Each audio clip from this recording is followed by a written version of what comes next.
Dear students, class first year, our today's lesson is Unit 3, the poem Good Timber. Now, timber is used for the trees. This word is only for wooden things and especially the wooden trees growing in the forest.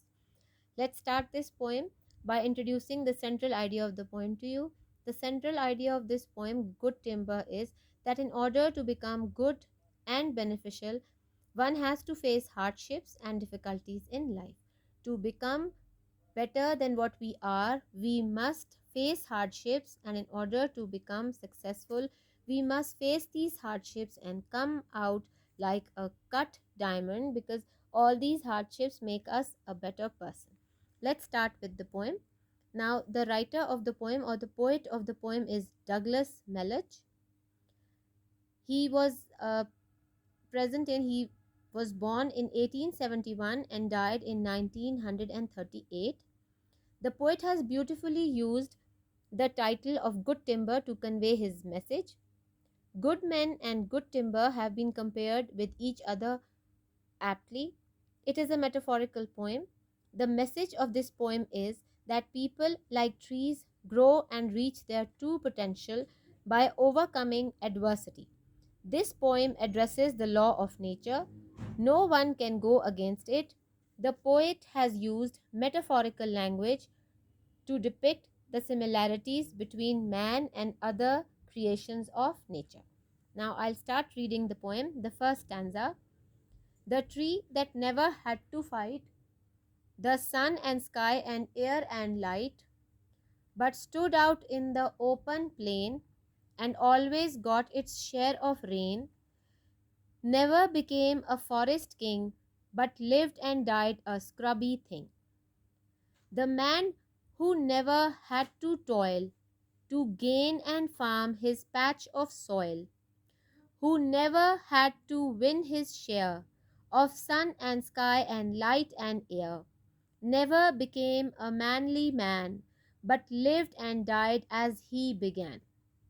Good timber does not grow with ease. The stronger wind, the stronger trees, the further sky, the greater length, the more the storm, the more the strength.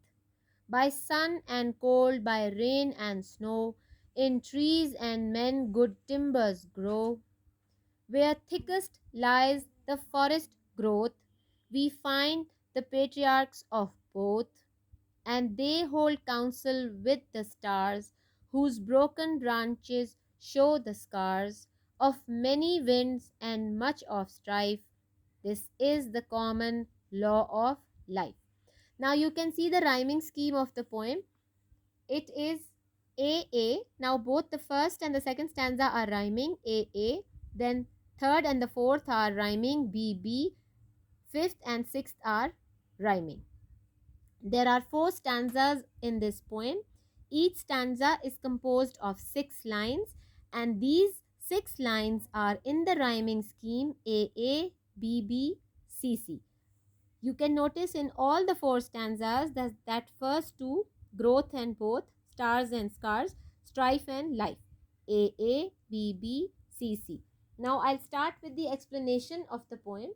Now this is a very interesting poem. It is teaching us the lesson that we must go through hardships to attain a successful life and to have a name in this world. Good Timber is one of Douglas Mallet's most popular poems. It focuses on subject matter and themes that are frequently a part of his work. He wrote about the woods, lumberjacks, and adventure stories. This imagery is all present in Good Timber. Throughout the poem, Malech uses simple language, diction, and standard syntax in order to get his main points across. The poem is meant to be accessible to all readers. This makes a great deal of sense as the themes are the heart of the poem and they apply to all people no matter who they are or where they are from. Now, as we go on the explanation of the poem, I'll explain that the poem begins with the speaker describing how there are 2 types of trees and men. First, there are those who are readily given everything they need to survive. This type of person or tree never has to worry about where their food and water is going to come from. On the other hand, there are the trees and men who must fight from birth to survive.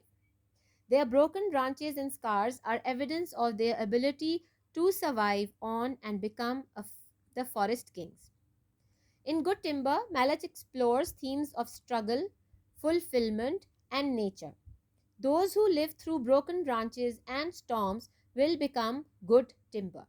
This theme is common within Mallet's work. He was often concerned with depicting different ways life can be lived and how the most fulfilling lives come to be. By using nature as the source of his imagery, he is tapping into a source that all people are familiar with, the extended metaphor that lasts throughout this poem ensures that everyone understands what the strength is that he is talking about. A fulfilling life can only come after one has worked hard. This is a roundabout way of saying that nothing worth having comes easy. Anything that you want to attain is difficult. Good Timber by Douglas Mallet is a four stanza poem that is separated into sets of 6 lines or sextets. This poem is known as a sextet because each stanza is contained of 6 lines. So we are going to call it sextets. Okay, now I'll move on. It is one of Mallet's most well-known pieces and follows a consistent and structured rhyme scheme. The lines conform to a pattern of AA, BB, and CC. I've already explained it to you, alternating as the poet saw fit from stanza to stanza. His rhyming pairs carry a reader through the piece from beginning to end. The couplets give the poem a sing-song like sound resembling a song lyric. Now, there are many literary devices in this poem. These include metaphors, alliteration, and enjambment. This entire poem is one extended metaphor comparing trees to human beings. The trees mentioned in the first stanza represent someone who has never had to fight for anything in their life.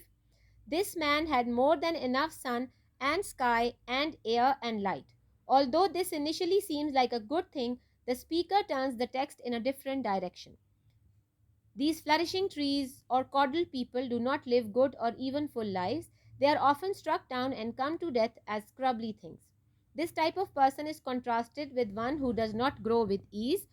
I'll explain this poem further in your second part. This is the first part. I hope you have understood everything.